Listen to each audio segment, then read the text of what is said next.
Today on Here for the Right Reasons, Bachelor Nation's Ben Flajnik sat down with us and revealed whether or not he'd go on Bachelor in Paradise. I'm just too busy. I have too many projects and companies, and I'm too old. Plus, Clay Harbor told us what it was like hanging out with Hannah G, Dylan, and Blake. Was it awkward? Hilarious. I'm like, it's me, Dylan, Hannah, and Blake in the same hotel room, this big hotel. And it was funny. I'm like, well, this is going to be awkward. And, just making a joke out of it. Then Katie Morton tells us how Cassie Randolph is doing after Colton Underwood's announcement. Cassie, I know is doing great. She seems very happy. She's noticeably moved on. And of course, we're breaking down everything you need to know about last night's Men Tell All. We've got that plus so much more on today's Here for the Right Reasons.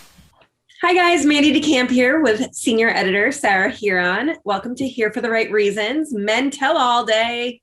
Men Tell All, indeed. Very exciting. We're going to get to last night's episode, of course, and break it all down for you guys. But first and foremost, you sat down with Ben Flajnik. He's an OG Bachelor from back in the day. One of my personal favorites to watch. That was a good season. And he revealed whether or not he would ever do Bachelor in Paradise. Let's take a look. What would it take for you to go on like a Bachelor in Paradise? I mean, a lot. They asked me to do it. They've asked me to do it like 5 times. Really? Like 5 years. Yeah. Because my handler at the time, Adam Mansfield, is now working on that show. And so he always reaches out, and I'm just too busy. I have too many projects and companies, and I'm too old. I mean, they do say, I feel like they go back and forth with wanting to like up the age on some of these shows because people feel like it's too young, but then everyone wants what they can't have. So then they go back to the young, and it goes all over the place because Claire was our oldest Bachelorette like last year. So she was 40. Yeah. She was 40? Yeah. Oh, wow. I didn't realize that. So you're not too old. You're in. Still in my 30s, hanging on by a thread. What about with fans? Does anyone DM you anything crazy still, or like reach out to you about that stuff, or does it kind of fade it away? Yeah, I mean, I think it depends, like geographically where I am. I was in DC and New York last week, and I would just get stopped on the street everywhere I went, and I think people in like Northern California and Sonoma, San Francisco in particular, kind of like, there's that guy again. No one really cares. Yeah, which is nice. And I worked really hard not to be famous. I didn't want to be famous. It wasn't my thing. As far as like DMing, yeah, occasionally people have questions around it. And my season like continues to air around the world, so there'll be like random countries and people that all of a sudden I'll just get this like weird influx of followers and messages from random countries, and who knows. Yeah. When was the last time you saw any of that footage of my stuff? Yeah. It's been a while. I think maybe during COVID I watched a couple of episodes with like one of my best buds, and we had a good chuckle. Just like maybe the first and second episodes or something before it gets like too deep into relationships. Yeah, fair. Yeah, it's this crazy little time capsule to look back, and I'm not ashamed of anything. I meant everything that I did at that time, so it's fine. It's easy for me to watch. I assume you don't watch The Bachelor or Bachelorette now. I don't really watch a lot of television anymore. Yeah. But no, I haven't watched the show for a long time.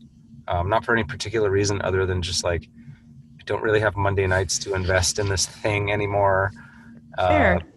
Yeah, I've been there. Too much of it. You've definitely been there. I kind of love Ben. First of all, I've never said this about anyone, but I think he looks better with a mustache. I agree. And I sort of thought it was sexy that he's kind of he doesn't want to be famous. He doesn't want to be in this Bachelor Nation world. He's stepped away. He wrote a children's book. I'm into him. Yeah, I mean, I love a throwback, right? And I think he was on Ashley Herbert's season, and then of course he was the Bachelor, and he had all that drama with Courtney Robertson. Yeah. She wrote a book. It was just like kind of a good scandal time, and pre-Instagram, so we don't really know much about what he's been up to. So it was so nice to talk to him, and I want more OGs on the beach so bad, though. Like I know he's making the right choice, 1,000%, like for his life to not do Paradise. Yeah. But selfishly, I want like every past lead who's single to be on the beach. Yes, I totally agree with you. I think it should be like Chris Soules, Ben Flajnik, Who else could we get out there? Andy Dorfman. Andy Dorfman would be a good one. Peter, even. Yeah, like pretty much Peter seasons and beyond, like before Peter. Mhm. Now it's like a whole different crew. It's a whole other show now. I would love to see that. I would love to see that. But, The Bachelor, the new generation of Bachelor people, they have got a little more drama that's on display on the internet. Yeah. And I spoke to Clay Harbor. As you guys know, he's Andrew S.'s cousin. We had him on the show last week to talk all about this season. But if you don't remember, back in Paradise season 6, we had a lot of drama with Blake Hortzman and Hannah G and Dylan. And Hannah G and Dylan are still together. But they always had this drama with Blake because I think Blake and Hannah G like hooked up pre-Paradise. Blake was just a mess that season. All over the place. All over the place with everyone. And one of his drama was with Hannah G. And they never really got along after that. But recently in the news, we saw Blake and Hannah G and Dylan all hanging out, joking about being in a throuple. And Clay was there. So of course, we had to talk a little bit about the drama and what he saw. So here's Clay's side of the 2021 Bachelor in Paradise drama reunion. Yeah.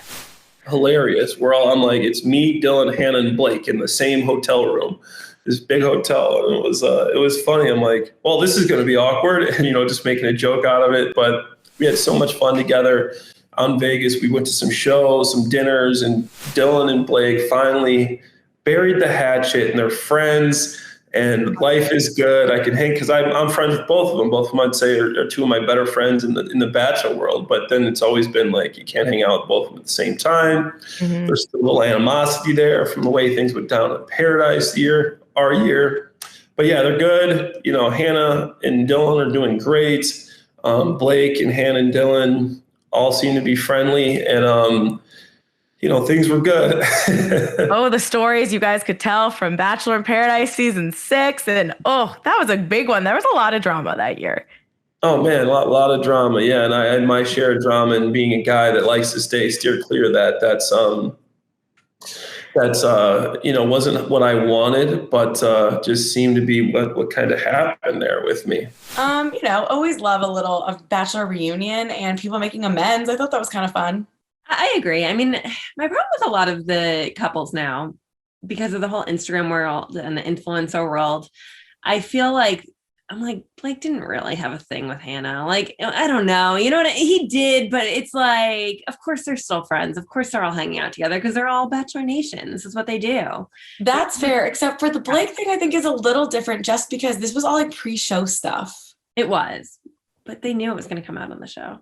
Yeah, but like he just played all of them. Like, I don't know. The Blake stuff I feel like hit deep. Like he had to maybe actually apologize to anyone he cared to have a relationship with. I feel like they maybe had to have more of like a talk than normal Bachelor world. Yeah. I'd like to see him back on Paradise too. Yeah, I don't know. I think he maybe wanted to, and then they didn't necessarily want, I don't know, because he said, I don't know. It sounded like there was maybe some drama there, but maybe he'll be back one day. Maybe. You also spoke with Katie Morton. And she is good friends with Cassie Randolph, we know.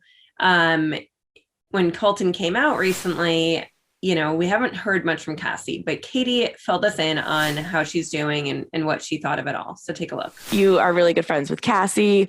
A lot of stuff happened with Colton. I know you don't want to speak for her, but how was she? And what was your reaction to Colton's big news earlier this year? Well, it can be loaded, I know. Yeah, what a loaded question.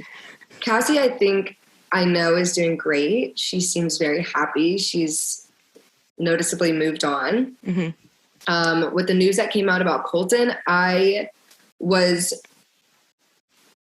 me think of the word.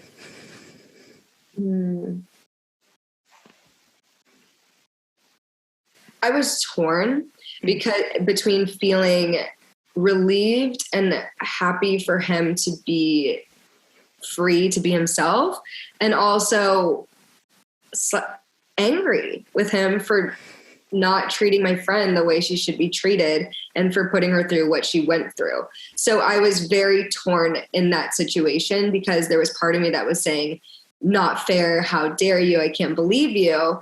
And then there was part of me that was saying, this makes sense, not this makes sense, that part, right, but like starting to make sense, how conflicted you must have been, how I feel for you.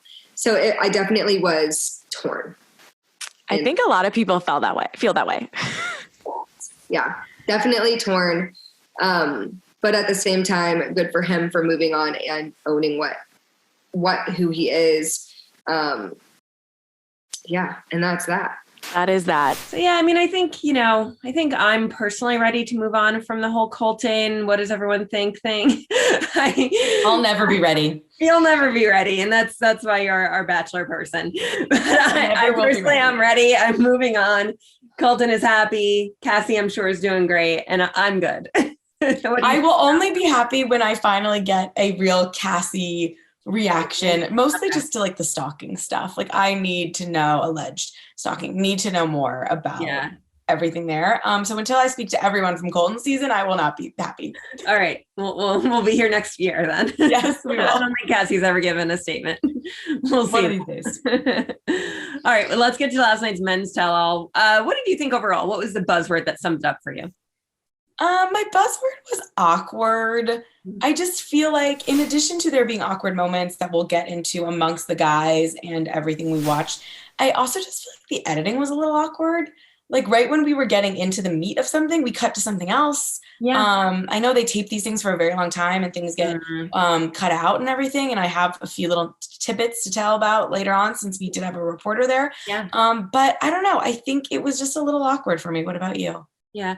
I agree with you. My buzzword was bromance. It was at first it was bro because when they were all fighting, it was like bro. And I'm like, ugh, vomit.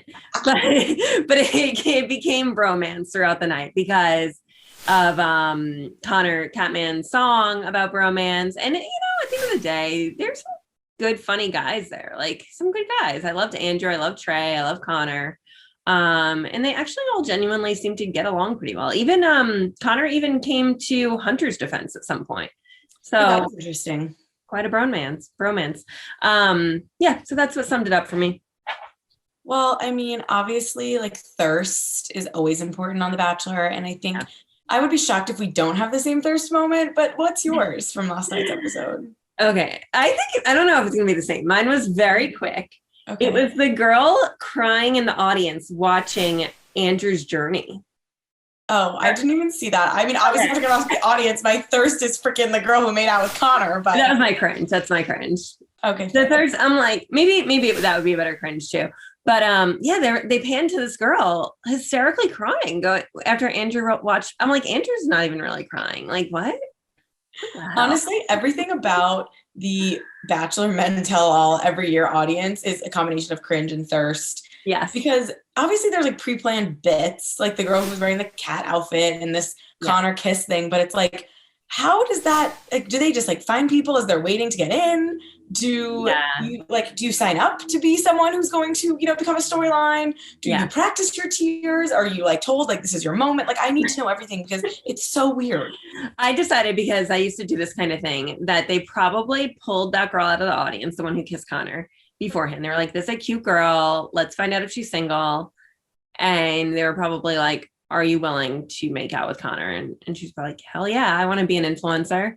Yeah. I mean, Carol was her name.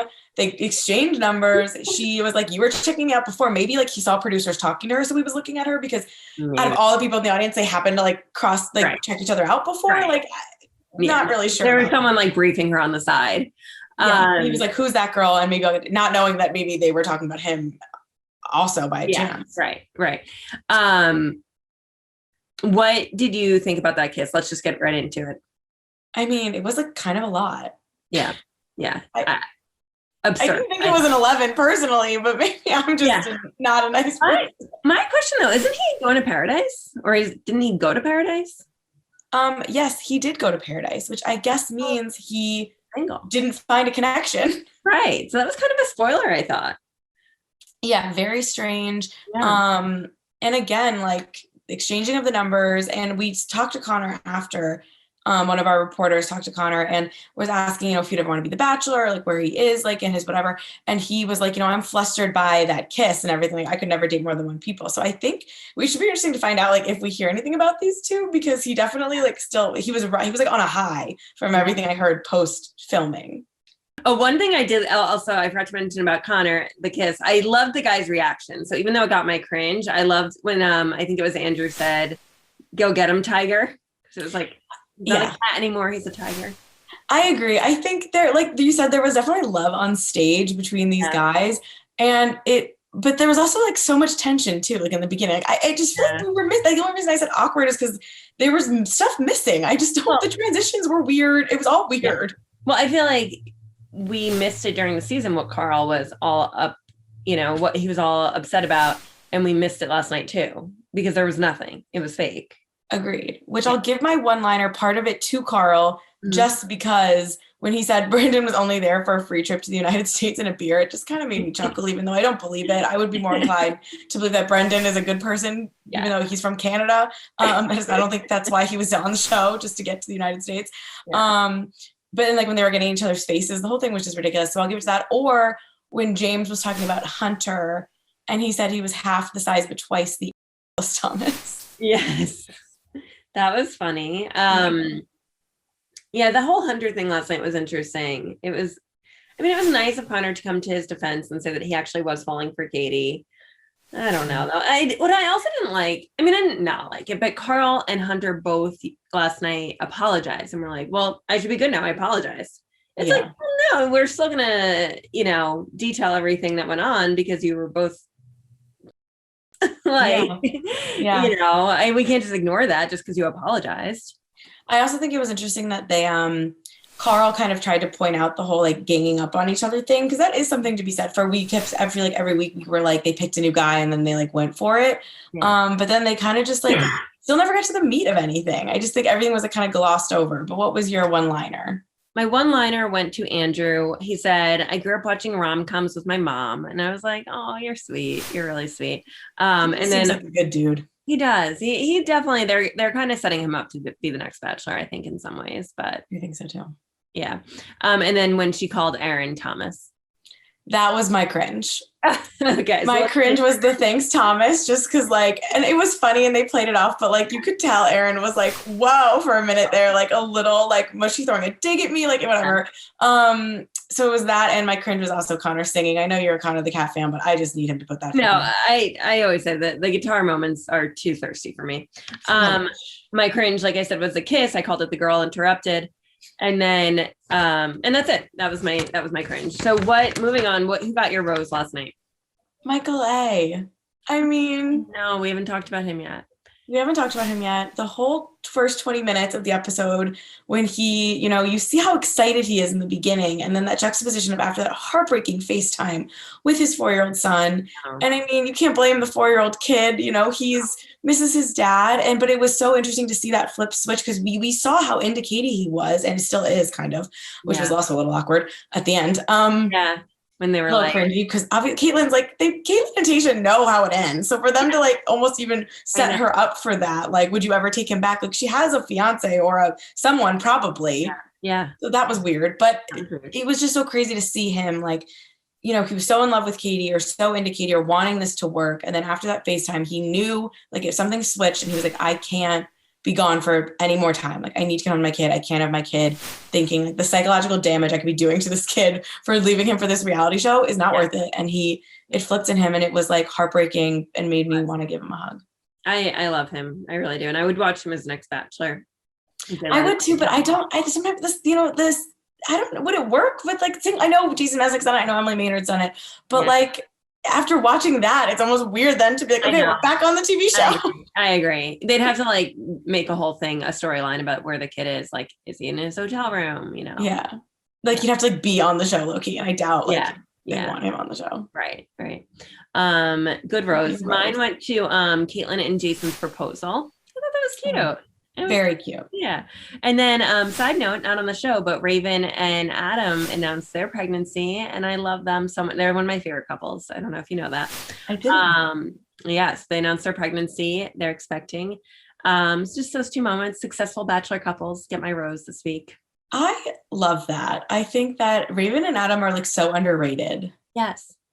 And there's kind of, I think it's because they like live in, I don't know, Texas or something. Like, they're not running around maybe as much as she's from Arkansas, and my husband's from Arkansas. So that's probably why it's like, she's close to my heart. I don't know if they still live. I think they might still live in Arkansas, or maybe they moved to Texas. Maybe they I moved. think it's Texas. Yeah. I talked to them right after they got married a couple months ago, and they were saying how they wanted babies right away. I don't know if they knew yet. Happened right away. But a honeymoon baby. Gotta love it. Yeah. Okay, who's packing their bags for you?